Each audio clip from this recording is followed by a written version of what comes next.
শুধুই কি উত্তম কুমারের মৃত্যু শোক? আজও অনেক বাঙালি জানেন না যে মূলত এই তিনটি কারণে ৩৫ বছর অন্তরালে চলে গিয়েছিলেন সুচিত্রা সেন। আসল সত্যিটা কি? একবার দূরদর্শনে ইন্টারভিউ দিতে গিয়ে মুখ ফসকে বলে ফেলেছিলেন মেমুন সেন। সবার থেকে আলাদা হয়ে কিভাবে জীবন কাটাতেন মহানায়িকা। অনেক মানুষই জানেন না যে শুধুমাত্র দুবার বা দুটি কারণে নিজে অন্তরাল ভেঙে বাইরে বেরিয়ে এসেছিলেন মহানায়িকা সুচিত্রা সেনের দীর্ঘ গৃহবন্দী জীবনে কিছু অজানা কথা, যা আজও অনেক বাঙালির কাছেই অজানা। জানুন, আজও তার মায়াবী সম্মোহনে মোহিত লক্ষ কোটি বাঙালি। তিনি হলেন মহানায়িকা সুচিত্রা সেন।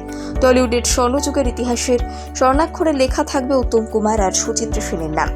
বাংলার প্রথম সুপারস্টার জুটি বলা যেতে পারে তাদের দুজনকে, কিন্তু বাঙালি বড় অকালেই হারিয়ে ফেলেছিল এই জুটিকে। উত্তম কুমার অকালে প্রয়াত হন, সুচিত্রা সেনও তার কিছু পরেই নিজেকে গুটিয়ে অন্তরালে চলে যান। কিন্তু তার এই অন্তরালে চলে যাওয়া নিয়ে বহু মানুষের মনের মধ্যে নানান রকমের প্রশ্ন রয়েছে। কেন নিজেকে সমাজ থেকে সম্পূর্ণ বিচ্ছিন্ন করে ফেলেছিলেন মহানায়িকা? এমনকি মৃত্যুর পরবর্তীতেও নিজের এই আড়াল সরাতে দেননি তিনি। লাইমলাইটে যারা থাকেন তারা সাধারণত নির্বাসন কিংবা অবসরে খুব একটা বিশ্বাসী নয়, কিন্তু সেখানে সকলের থেকে আলাদা পাবনার রমা দাশগুপ্ত। কলকাতা শহরে এসেছিলেন তিনি রমা হয়ে, কিন্তু তার প্রতিভা তাকে বানিয়েছে মিসেস সেন। 1931 সালে 6 এপ্রিল ব্রিটিশ ভারতের বাংলা প্রেসিডেন্সির অন্তর্গত পাবনায় জন্মগ্রহণ করেন সুচিত্রা সেন। তার পিতা করুণাময় দাশগুপ্ত ছিলেন বিদ্যালয়ের প্রধান শিক্ষক, মা ইন্দিরা সেনের গৃহবধূ। তিনি ছিলেন পরিবারের পঞ্চম সন্তান, তৃতীয় কন্যা। পাবনা শহরে তিনি পড়াশোনা করেছিলেন। সম্পর্কে কবি রজনীকান্ত সেনের নাতনি ছিলেন সুচিত্রা। 1947 সালে শিল্পপতি আদিনাথ সেনের পুত্র দিবানাথ সেনকে বিয়ে করেন সুচিত্রা। শোনা যায় তিনি ইন্ডাস্ট্রিতে পা রেখেছিলেন স্বামীর হাত ধরে। সুচিত্রার কর্মজীবন শুরু 1951-তে। 7 নম্বর খয়েরি তার অভিনীত প্রথম ছবি।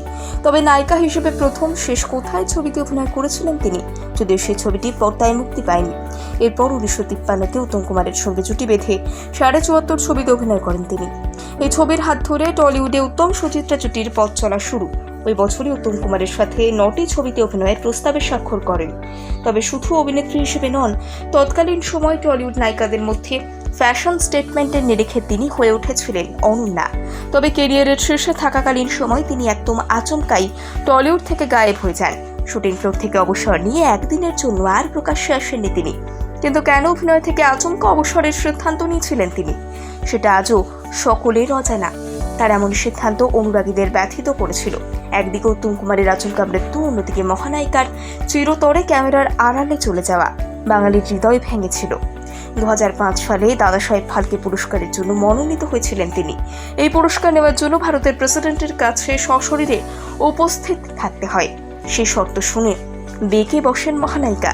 তিনি যে কখনোই জনসমক্ষে আসবেন না বলে প্রতিজ্ঞা করে বসেছিলেন, সেই প্রতিজ্ঞার মান রাখতে দাদাসাহেব ফালকে পুরস্কারের মতো সম্মানও ফিরিয়ে দিয়েছিলেন মহানায়িকা। তবে জানলে অবাক হবেন, পরপর দুটি কারণে দীর্ঘ সময় অন্তরাল ছেড়ে কিছু সময়ের জন্য জনসমক্ষে এসেছিলেন।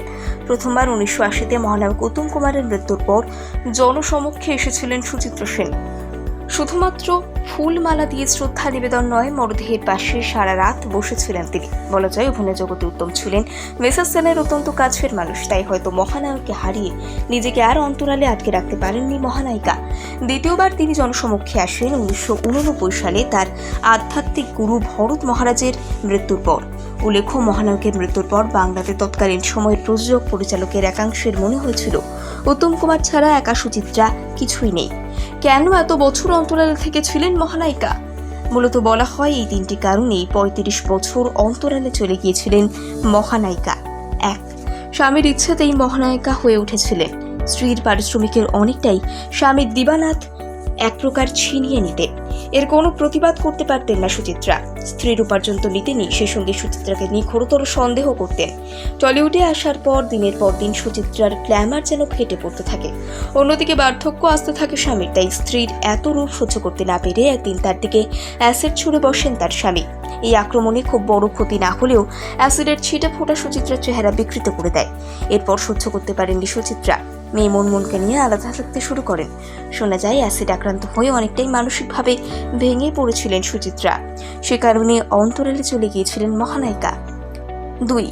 1978 সালে সুচিত্রা সেন প্রণয় বাসার নামে একটা সিনেমায় অভিনয় করেন। এটি ছিল তার শেষ সিনেমা। যেটি ফ্লপ হয়। এতে তিনি দারুণভাবে ভেঙে পড়েন। কলকাতার বাইরে বেলুড় মঠ রামকৃষ্ণ মিশন যান শান্তির খোঁজে। সেখানে পবিত্র ধর্মগুরু ভরত মহারাজের সঙ্গে দীর্ঘক্ষণ কথা বলেন। মহানায়িকা নাকি মহারাজের পায়ের কাছে বসেন। অনেক কেঁদেছিলেন সেদিন। পরবর্তীকালে তার কাছে দীক্ষা নেন। এরপর স্বেচ্ছা নির্বাসনে চলে যান মহানায়িকা। মৃত্যুর পরেও প্রকাশ্যে আনা হয়নি তার মরদেহ, এমনই ইচ্ছে ছিল তার। সুচিত্রা সেনের অভিনয় ছাড়ার প্রসঙ্গে একবার মুখ খুলেছিলেন অভিনেত্রী মুনমুন সেন। দূরদর্শনে দেওয়া এক সাক্ষাৎকারে আসল সত্যিটা খোলসা করেছিলেন। জানিয়েছিলেন মা অভিনয় ছেড়েছিলেন চিত্রনাট্যের কারণে। 1970-এর দশকে ধীরে ধীরে পাল্টে যেতে থাকে ছবির ধরন, গল্পের ধরনেও বদল আসতে শুরু করে। মহানায়িকা যে পরিচালকদের সঙ্গে কাজ করতে স্বাচ্ছন্দ্য বোধ করতেন তারাও একে একে মারা যান, যার ফলে কিভাবে তিনি ছবি গল্পের সঙ্গে মানিয়ে নেবেন বুঝে উঠতে পারছিলেন না। মুনমুন সেন স্পষ্ট জানান, সুচিত্রা সেন একটা সময় প্রশ্ন করতেন তিনি কার সঙ্গে অভিনয় করবেন। 70-এর দশকের মাঝের দিকে পাল্টে যেতে থাকে তার চেহারার ছবিকরণ, যেখানে সুচিত্রা সেনকে একাধিক খারাপ অভিজ্ঞতা, কঠিন পরিস্থিতির মুখোমুখি হতে হয়। স্বামীকে হারানো থেকে শুরু করে ছবি ফ্লপ হওয়া, তখন উত্তম কুমারও নেই। প্রয়াণ ঘটে মহানায়কেরও পর্দা থেকে, তাই সরে দাঁড়ানোর সিদ্ধান্ত নিয়েছিলেন মহানায়িকা। বুঝে উঠতে পারেননি ঠিক কী ধরনের ছবিতে নিজেকে তুলে ধরবেন তিনি, তাই রাতারাতি সরে দাঁড়িয়েছিলেন মহানায়িকা।